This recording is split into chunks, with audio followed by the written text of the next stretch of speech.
Hello friends and welcome to study with Mac. Myself Shanti. Friends, आपको पता है ना कि कल होली है। तो फ्रेंड्स, आपको मेरी तरफ से, मैक सर और आशी मैम की तरफ से होली की बहुत बहुत शुभकामनाएं। फ्रेंड्स, होली एक ऐसे रंग बिरंगा त्यौहार है जिसे हर धर्म के लोग पूरे उत्साह और मस्ती के साथ मनाते हैं, है ना। और प्यार भरे रंगों से सजा ये त्यौहार हर धर्म संप्रदाय के लिए जाति के बंधन खोलकर भाईचारे का संदेश देता है। इस दिन लोग अपने पुराने गिले शिकवे भूलकर एक दूसरे से गले लगते हैं और एक दूसरे को रंग गुलाल लगाते हैं। बच्चे बूढ़े सभी रंगों से खेलते हैं। बहुत मज़ा आता है ना। घर में एक से एक पकवान बनाई जाती हैं। मम्मी जो है, घर के लोग जो हैं, लेडीज जो हैं, एक से एक मिठाइयाँ बनाती हैं। आपको पता है कि होली फागुन महीने की पूर्णिमा को मनाया जाता है और होली के साथ कई तरह की कथाएं भी जुड़ी हुई हैं। जैसे कि होलिका की कथा तो आप सब जानते ही होंगे, जो कि बुराई पर अच्छाई की जीत है। और इसी के नाम पर हम लोग होलिका दहन करते हैं, है ना। और फ्रेंड्स, ब्रज की होली, मथुरा की होली, वृंदावन की और बरसाने की होली सभी जानते हो। काशी की होली तो पूरे भारत में मशहूर है और हरियाणा की लठमार होली इसे कैसे भूल सकते हैं, है ना। तो फ्रेंड्स, होली के दिन केमिकल मिले रंगों और नशे से दूर रहना चाहिए, है कि नहीं, है ना। तो ओके फ्रेंड्स, आप सभी सावधानी के साथ होली को एंजॉय कीजिए और हैप्पी होली अगेन। तो चलिए आज का क्लास शुरू करते हैं। चलिए देखते हैं आज हमारा क्या है। फ्रेंड्स, आज हम चैप्टर जो 11 है उसको शुरू करेंगे और चैप्टर 11 में प्रकाश, छायाएं एवं परावर्तन। तो यहाँ पर हम ये जानेंगे कि प्रकाश क्या होता है, छाया कैसे बनती है और प्रकाश का परावर्तन कैसे होता है। ओके, तो चलिए शुरू करते हैं।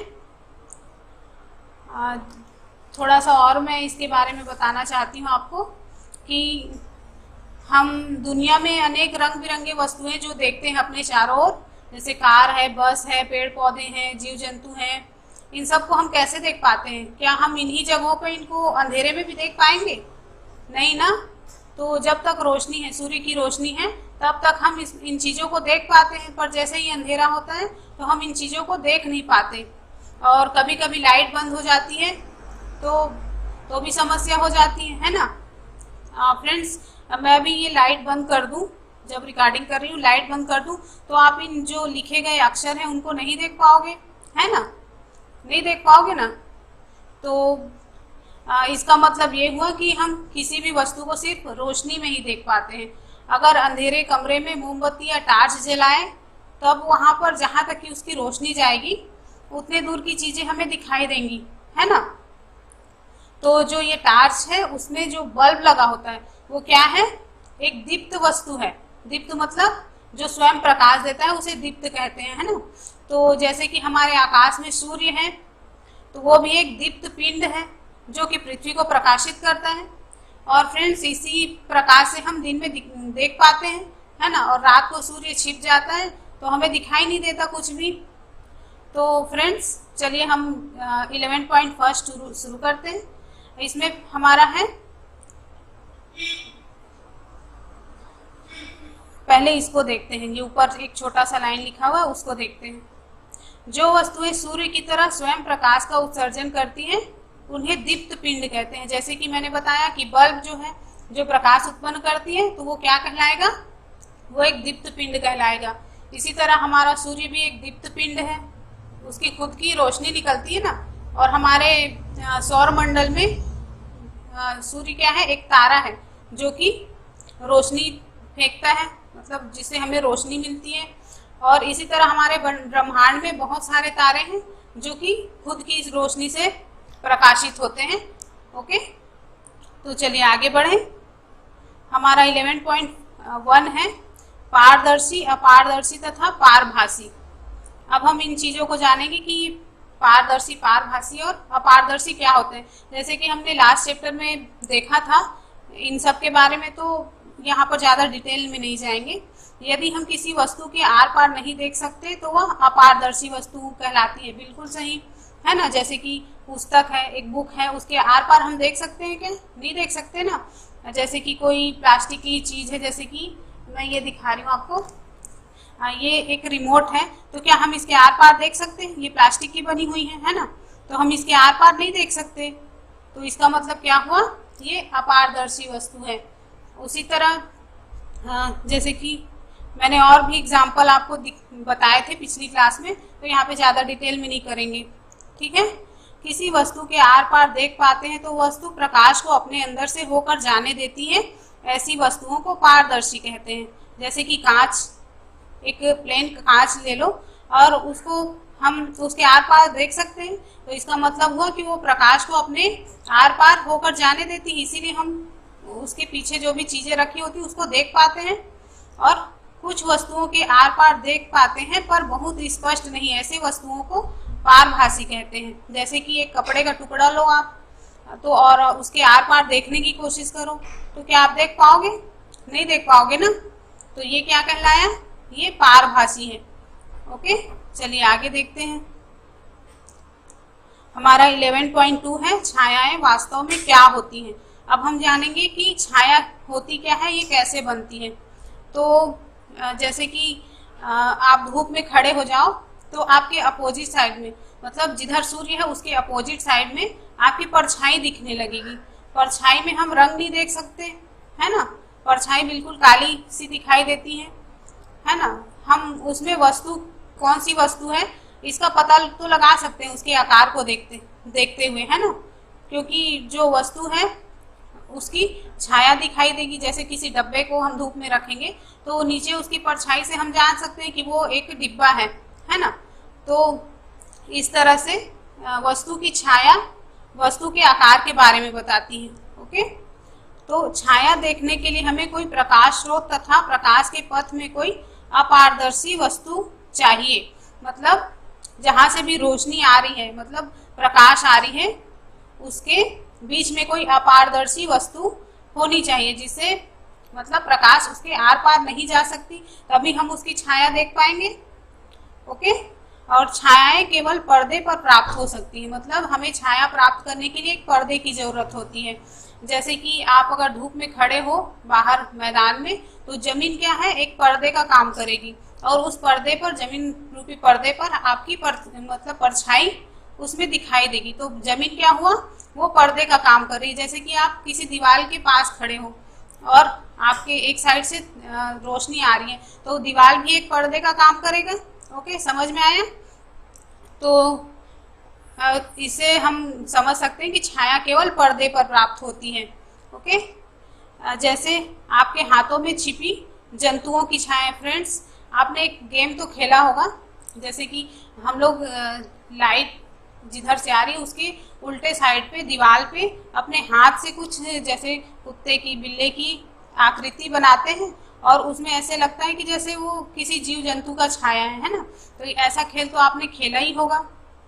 तो चलिए आगे देखते हैं। 11.3 सूची छिद्र कैमरा। फ्रेंड्स, आपकी बुक में एक सूची छिद्र कैमरा मतलब एक प्रकार का कैमरा है जिसमें हम किसी दीप्त वस्तु की प्रतिबिंब प्राप्त करते हैं। ओके, प्रतिबिंब मतलब उसकी छाया। ओके, तो प्राकृतिक सूची छिद्र कैमरा। अब देखेंगे कि प्राकृतिक सूची छिद्र कैमरा क्या है। बुक में तो आपका 2 डिब्बे लेके उसमें सूची छिद्र कैमरा बनाने का विधि दिया हुआ है, पर यहाँ पे मैं प्रैक्टिकल करके दिखा नहीं सकती आपको, सिर्फ मैं एक्सप्लेन ही कर सकती हूँ। तो हम प्राकृतिक सूची छिद्र कैमरे के बारे में बात करेंगे।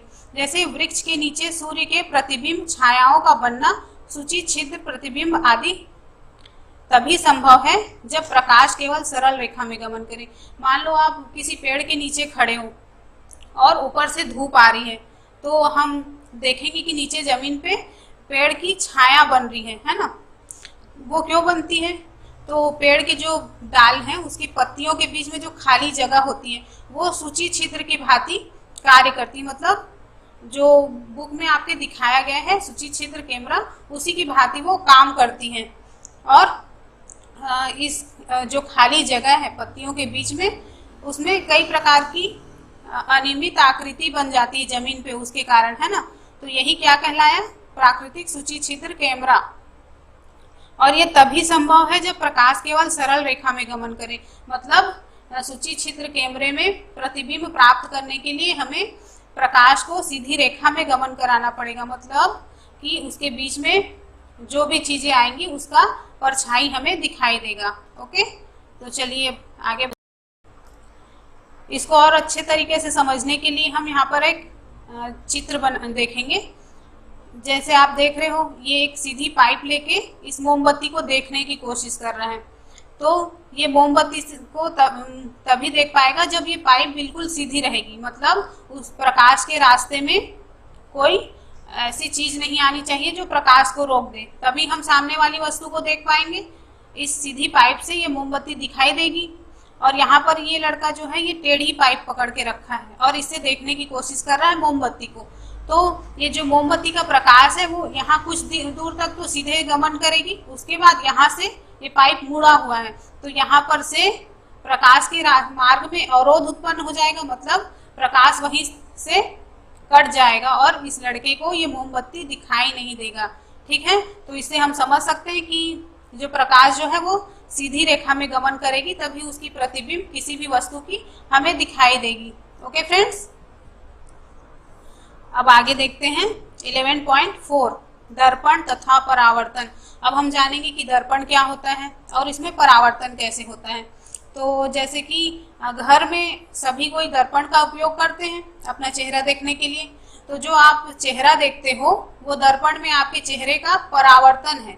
मतलब हम दर्पण के सामने खड़े हैं, दर्पण में हमारा चेहरा बना और वो परावर्तित होके हमको दिखाई देने लग गया, तो यही क्या कहलाएगा, दर्पण में हमारे चेहरे का मतलब हमारा हूबहू प्रतिबिंब दिखाई देता है। और दर्पण में हम, आप जानते हो कि दर्पण कैसे बनाते हैं, तो एक प्लेन कांच ले लिए, उसके पीछे में ऐसा चमकीला पदार्थ लेप दिया जाता है, मतलब जैसे कि मरकरी वगैरह, पारा जो होता है वो बिल्कुल चमकीला होता है, उस पदार्थ की पॉलिशिंग कर दी जाती है वो जो कांच है प्लेन कांच के पीछे साइड में। ठीक है, और उसके ऊपर एक और पेंट लगा दी जाती है जिससे वो पारा उसके बीच में सही जगह पर लगा रहे, है ना।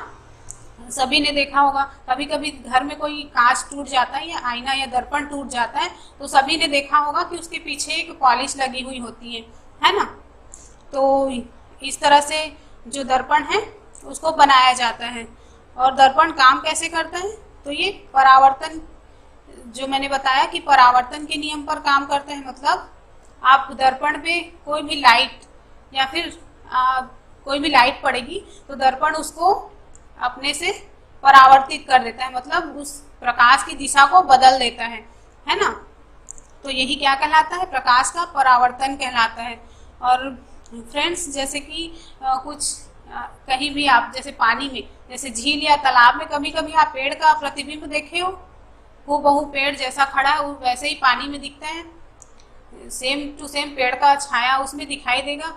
पर यहाँ पे हम छाया और प्रतिबिंब ये दोनों अलग अलग चीजें हैं।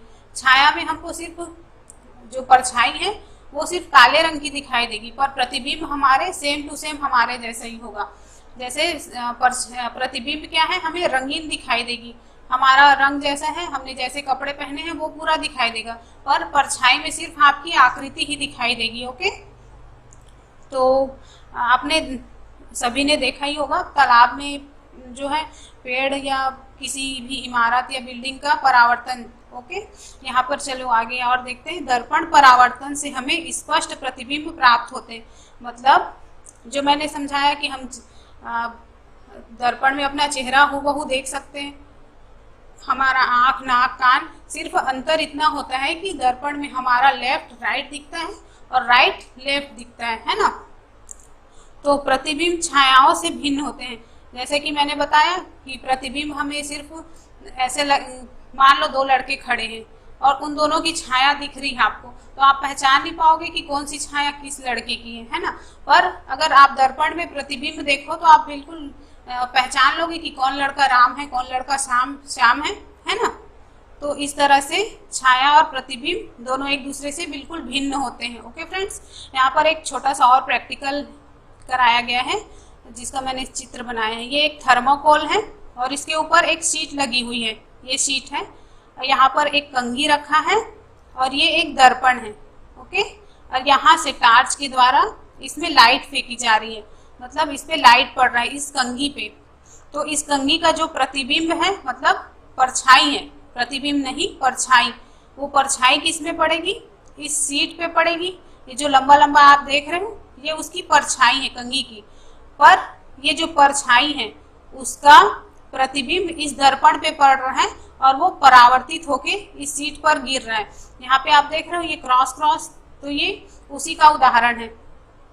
इसमें लिखा क्या है, सरल रेखा में चलता हुआ तथा दर्पण से परावर्तित होता प्रकाश।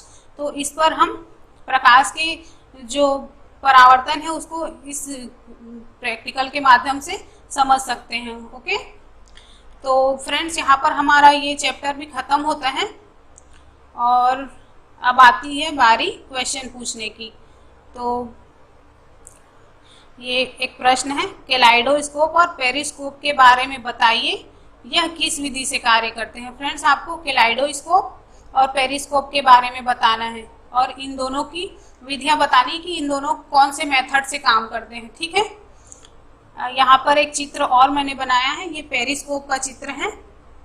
ये जो लड़का यहाँ पे आपको दिख रहा है और ये जो जेड की आकृति की है वो एक पेरिस्कोप है। ओके, यहाँ पर एक पेड़ है और यहाँ पे दर्पण, फर्स्ट दर्पण यहाँ पे लगा हुआ है, ये सेकेंड दर्पण है।